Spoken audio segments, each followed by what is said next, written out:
हमारे पास वीवो का V29 phone और इसमें प्रॉब्लम क्या है आप सभी को पता है कि इसमें FRP लॉक लगा हुआ है और यह एंड्रॉयड 15 पे बेस्ड है। यहाँ पे आप देख सकते हैं इसमें अभी ऑनलाइन तो बहुत ज़्यादा हाई प्राइस है, इसलिए इसको हम ऑफलाइन F64 बॉक्स से ISP पिन आउट करके और इसका FRP रिमूव करेंगे। इसमें जो CPU लगा हुआ है शायद CPU SM क्वेलकम का है 6325। मैं इसका आपको ISP पिन आउट जो टेस्टेड है वो वीडियो में डाल दूंगा, मेंशन कर दूंगा। वहाँ से आप इसमें CPU को ड्रिल करके ISP पिन आउट निकाल के और इसका FRP रिमूव कर सकते हैं, कोई इशू नहीं होगा। अगर यह फ़ोन चार्जिंग पे कनेक्ट नहीं होता है डाटा केबल लगा करके, तो वहाँ पे आपको बैटरी के साथ में लगाना है, बैटरी भी लगाना है, डाटा केबल भी लगाना है, फिर फ़ोन कनेक्ट हो जाएगा। यहाँ पे देखिए फ़ोन एकदम हमारा फ्रेश है क्योंकि इसमें कोई समस्या है नहीं, तो इसमें समस्या जब नहीं है तो फ्रेश ही होगा। अब यहाँ पे हम इसके CPU को निकालेंगे और देखेंगे कि इसमें कौन सा CPU लगा हुआ है। अभी देखिए इसमें लगा है 7325 SM 7325। इसको ड्रिल करने के लिए सबसे बेहतरीन मैं आपको आइडिया दे देता हूँ। SM जो लिखा है 7 से लेके 10 तक और थोड़ा सा नीचे तक क्रॉस कर लेना है और ड्रिल करना स्टार्ट कर देना है। मैं दोस्तों अगर आप हमारे सब्सक्राइबर हैं तो मैं आपको कई बार गाइड किया हूँ कि CPU को ड्रिल कैसे करना है और इसको आप 80% तक ड्रिल कर लीजिए ड्रिल मशीन से। अब जब 20% बच जाए तो आप ब्लेड से इसको आप ड्रिल कर सकते हैं। ब्लेड से स्क्रैच कीजिएगा, ब्लेड से तो ड्रिल होगा नहीं। यहाँ पे कुछ है नहीं खास, तो वीडियो को देखिए। वीडियो को देखेंगे आप तो आपको एक आइडिया लगेगा कि ड्रिल कैसे करना है और आपके पास जो भी माइक्रोस्कोप होगा उसको मैक्सिमम जूम पे कर लेना है, तभी आपको कुछ दिखेगा। नहीं तो यहाँ पे अगर आप मैक्सिमम पे काम नहीं करेंगे तो आपको कुछ भी विजिबल नहीं होगा।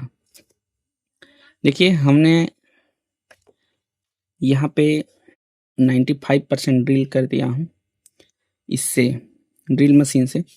मैं इसलिए ऐसा कर रहा था क्योंकि मुझे कई बार का एक्सपीरियंस है, जिससे काम हमारा फास्ट हो जाएगा। और यहाँ पे हमारा जो IC है, IC का हमको एक्सपीरियंस भी ज़्यादा है, इसलिए हमने यहाँ पे ड्रिल कर दिया। अब बाकी आप ऐसा मत कीजिएगा, आप सिर्फ 80% तक ड्रिल मशीन से कीजिए, बाकी का काम ब्लेड से कीजिए तो आपका काम आसान हो जाएगा। आगे हम म्यूजिक लगा देते हैं, वीडियो को फुल एंजॉय कीजिए और देखिए कि कनेक्ट करके किस तरीके से इसका ऑपरेशन किया जाता है।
फ़ोन को हमने इस तरीके से कनेक्ट किया हुआ है।